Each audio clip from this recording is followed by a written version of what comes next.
The Orange were once Salt City's one Division I institution, but as Bob Dylan once said, the times, they are a-changin'.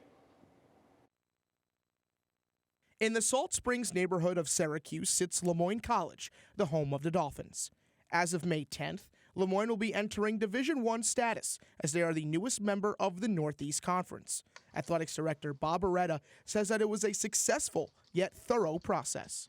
We were contacted by a professional in the industry, serves as a consultant on many different fronts, and wanted to know if we would consider reclassifying, that there were some conferences interested in Lemoyne, if Lemoyne showed an interest in reclassifying to Division I. At the time we said no. It was right before Christmas.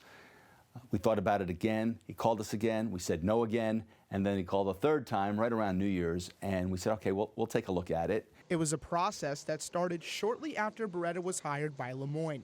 Immediately, Beretta and his staff began to assess what was the best-case scenario for Dolphins athletics. And at that time, the folks that interviewed me talked about, we want to take a look at what's the best fit for Lemoyne. Is it Division III? Is it D2? Is it D1? So when I arrived on campus on May 1st of 2021, I knew that it was something we were going to need to take a look at. The perks of playing in a new conference include bumps in both enrollment and overall exposure, where the possibilities are endless. Behind me sits Ted Grant Field, which is home to Lemoyne's powerhouse lacrosse program, where they have found a lot of success on the field. Now, have they found success in finding a new rival? Well, Beretta says that one could be just a few miles west. Obviously, SU has a long tradition of history, but I think that we can carve our own niche here in this market. I think this market can support two Division I institutions. We're never going to be Syracuse. That's not who we are.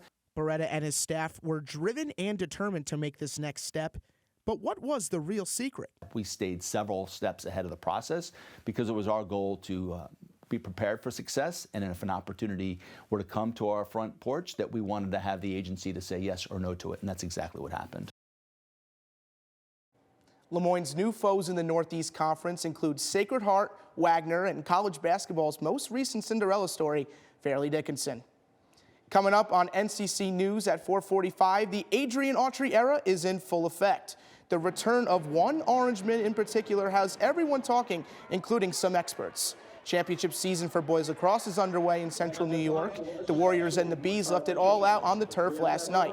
And the Bronx Bombers battle it out in Seattle. That and more on NCC News at 4:45.